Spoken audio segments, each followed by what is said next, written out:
everyone in their soul is a reflection of their past. And for me, the recognition that we've achieved in the legal arena is the source of attribution for that is probably grounded most in how I grew up. I grew up in a relatively small town USA. My parents were working class folks. My dad was one of the local union guys, as most of the guys worked in the plants and the power plants and utilities and stuff were back then. He was an electrician. And so you grow up, you say you grow up regular folks, and there was no elitism.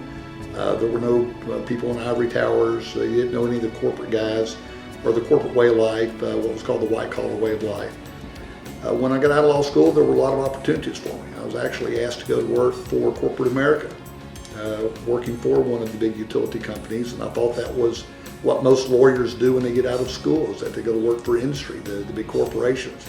Instead, it was fortuitous, but I found my way into a small, what was called a plaintiff law firm that represented folks that worked mostly in the plants. In doing that, I really liked that. It's like, this puts me back at my roots, identifying with the people I grew up with. And I really like that because it helped me help the people that I grew up with. It helped me with the people I identified with.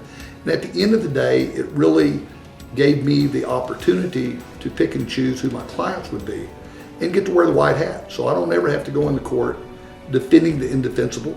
I don't have to do what somebody wants just because they're paying me to do what they want. We get to pick and choose who we believe in. We represent people that generally need a lawyer, that they've been aggrieved. It may be somebody that's been hurt. It may be a family that lost a loved one as a result of the misconduct of others or a corporation or a plant or whatever. And it may be something that's not a life-altering situation, maybe a car wreck or something. Brent Coon is a Texas lawyer. Brent Coon. Brent Coon, he is considered the expert. My goal's always been to make unfair situations fair. And most often where you see that inequity is when an individual or a smaller group is disadvantaged in some way by a larger group. You have to help them get back on their feet. And getting back on their feet is counseling them, understanding, being empathetic with them. And part of that is helping them get to a recovery place where you can never be made whole. You can't replace those people that have lost an arm or lost their life or things of that nature. But you can get them much closer to a point where they can move on. And it's our goal to help them move on.